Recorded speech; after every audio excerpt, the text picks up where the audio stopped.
ఈ HMPV virus అనేది మనకు యూజువల్గా ఇది గొప్పగా అంటే కొత్త వైరస్ ఏం కాదండి. ఇది previously known influenza and like pneumonia virus లాగానే ఇది మనకు ఊపిరితిత్తులను డ్యామేజ్ చేసే వైరస్ అండి. ఇది మనకు యూజువల్గా ఇప్పుడు చైనాలో ఎక్కువగా వ్యాప్తి చెందుతుందని మనకు తెలియడం జరిగింది.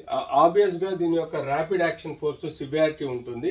ఈ వైరస్ యొక్క మార్ఫలాజికల్ చూస్తే ఇది ఆర్ఎన్ఏ వైరస్ కింద మనం పరిగణలో తీసుకోవచ్చు. ఇది మనకు గాలిలో అగైన్ వ్యక్తి టు వ్యక్తి హ్యూమన్ టు హ్యూమన్ ట్రాన్స్మిషన్ ఎక్కువగా ఉంటుంది. కాబట్టి ఇది మనకు ఇప్పుడు చైనా నుంచి వచ్చే ప్రజల నుంచి ఇక్కడికి వచ్చే వాళ్ళు ఎవరైనా మన ఇండియన్స్ కానీ ఎవరైనా ట్రాన్స్పోర్టర్స్ ఉంటే వాళ్ళ ద్వారా మనకి ఈ వైరస్ వచ్చే ప్రమాదం ఉంది. ఏదైతే ఇది పెద్దగా భయపడాల్సిన వైరస్ కాదు. ఈ వైరస్ ద్వారా మనకు కొన్ని ఈ ప్రాంతాలలో జోనల్ ఏరియాలో ఎక్కువగా ర్యాపిడ్ స్ప్రెడ్ అయిపోయి దేశమంతా ప్రబలే ఆస్కారం ఉంటుంది. అదే ఇప్పుడు చైనాలో జరుగుతుంది. ఈ వైరస్ యొక్క మార్ఫలాజికల్ స్ట్రెయిన్ చూస్తే ఇది ముక్కు, నోరు, గొంతుల ద్వారా ఇది ట్రాన్స్మిట్ అవుతుంది. ఇది యూజువల్గా మనకు వింటర్ సీజన్లో ఎక్కువగా వస్తుంది. ఇది పిల్లలలో ఎక్కువగా ర్యాపిడ్గా స్ప్రెడ్ అయ్యే ఆస్కారం ఉంటుంది. దాంతోపాటు పెద్దవాళ్ళు 65 ఏళ్ళకు పైబడిన వాళ్ళల్లో ఎక్కువగా ఇన్ఫెక్షన్ స్ప్రెడ్ అయ్యే ప్రమాదం ఉంది. అంతేకాకుండా ఎవరికైతే రోగ నిరోధక శక్తి చాలా వీక్గా ఉంటుందో అంటే ఇమ్యూన్ సిస్టమ్ వీక్గా ఉంటుందో వాళ్ళల్లో ఎక్కువగా స్ప్రెడ్ అయ్యే ఆస్కారం ఉంటుంది. ఎందుకంటే ఇమ్యూన్ సిస్టమ్ లోబడి ఉన్న వాళ్ళల్లో ఈ వైరస్కి యాంటాగోనిస్ట్గా మనకు యాంటీబాడీస్ ప్రొడ్యూస్ అయ్యే ఆస్కారం ఉండదు. కాబట్టి తద్వారా ఈ వ్యాప్తి చెందే ప్రమాదం ఉంది. ఇది యూజువల్గా ముక్కు దిబ్బడము, కోల్డ్, రైనైటిస్ అంటే ముక్కు కారడము, అలాగే గొంతులో నొప్పి, అంతేకాకుండా దగ్గు, జలుబు లాంటి ఏవైతే ఈ సీజనల్ డిజీజ్ ఉన్నాయో అలాగే మనకు వ్యాప్తి చెందే ఆస్కారం ఉంటుంది. ఇందులో మనకు సిమ్టమాటిక్ ట్రీట్మెంట్ ఇస్తే సరిపోతుంది. యూజువల్గా దగ్గు మందు అంటే జలుబుకు సంబంధించిన మందు, అలర్జీకి సంబంధించిన మందులు, అలాగే సూపర్ యాడెడ్ ఏదైనా జ్వరం ఉండి బాగా సివియారిటీ ఉంటే ఏమైనా బ్యాక్టీరియల్ ఇన్ఫెక్షన్ ఉంటే తప్ప యాంటీబయాటిక్ ఇవ్వాల్సిన అవసరం లేదు. బట్ యూజువల్గా మనము prevention is better than treatment అంటే ఫిజికల్ డిస్టెన్స్ మెయింటైన్ చేయడం, శానిటైజేషన్ చేసుకోవడము, మాస్క్ ధరించడం లాంటి ప్రాపర్ కేర్ తీసుకుంటే మనకు ఈ యొక్క వ్యాధి నుంచి ఈ సీజన్లో మనకు రికవర్ చేసే ఆస్కారం ఉంటుంది. యూజువల్గా న్యూమోనియా వ్యాక్సిన్ కానీ ఇన్ఫ్లుయెన్జా వ్యాక్సిన్ కానీ ఎవరైతే ఆల్రెడీ వేసుకున్న పిల్లలకు కొంత బేసిక్ ప్రొటెక్షన్ ఉంటుంది.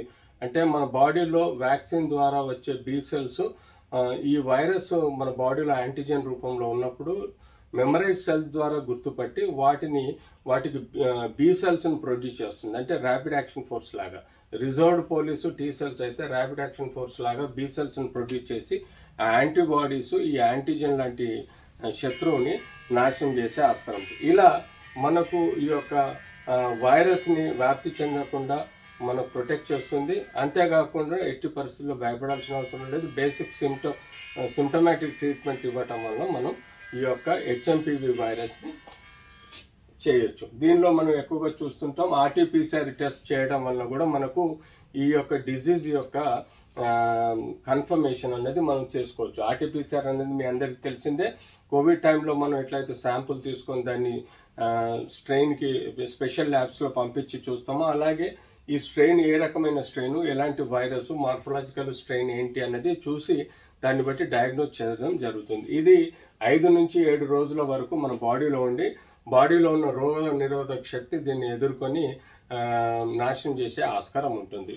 సో బేసిక్గా యూజువల్గా upper respiratory infection, lower respiratory అంటే పై గొంతు వరకు ఉన్న ఇన్ఫెక్షన్ ఊపిరితిత్తుల్లో పోయినప్పుడు ఊపిరితిత్తుల్లో ఆయాసం రావడము, దమ్ము రావడము, తెమ్మడబడ్డము, దగ్గు రావడము, దగ్గుతో తెమ్మడబడ్డం, జ్వరం రావడము ఇలాంటి చాలా లక్షణాలు కనబడతాయి. అప్పుడు మనకు స్పెసిఫిక్గా వీరికి సమస్యలు ఏర్పడినప్పుడు అవసరం ఉంటే హాస్పిటల్లో రెస్పిరేటరీ ఇంటెన్సివ్ కేర్లో అడ్మిట్ చేసి ప్రాపర్ కేర్ తీసుకోవడం వల్ల ఈ యొక్క వైరస్ నుంచి మనల్ని మనం కాపాడుకోవచ్చు. సో హెచ్ఎంపివి వైరస్ అనేది యూజువల్గా ఫీవరు, కాఫ్, రన్నింగ్ నోజ్ ఉంటుంది, బ్రీతింగ్ డిఫికల్ట్ ఉంటుంది, ఫీవర్ ఉంటుంది, ర్యాషెస్ కూడా వస్తాయి, సోర్ థ్రోట్ ఉంటుంది. ఇలాంటి బేసిక్ సమస్యలు మనం చూస్తూ ఉంటాం. సో ఇలాంటి సమస్యలకి, బేసిక్ సమస్యలకి పిల్లలకి స్పెషల్గా స్కూల్కి వెళ్ళే పిల్లల్ని జాగ్రత్తగా చూసుకోవడం, ఇళ్లలో ఉండే వృద్ధులను జాగ్రత్తగా చూసుకోవడం, ఎవరికైతే క్యాన్సర్ డిజీజెస్ ఉన్నాయో వాళ్ళని కూడా కొంత కాపాడుకోవాల్సిన అవసరం ఉంది. ఎందుకంటే ఎక్కడైతే ఇమ్యూన్ సిస్టమ్ వీక్ ఉంటుందో అక్కడ సమస్యలు ఏర్పడే ఆస్కారం ఉంటుంది. కాబట్టి జాగ్రత్తలు తీసుకుంటే మనని మనం కాపాడుకోవచ్చు.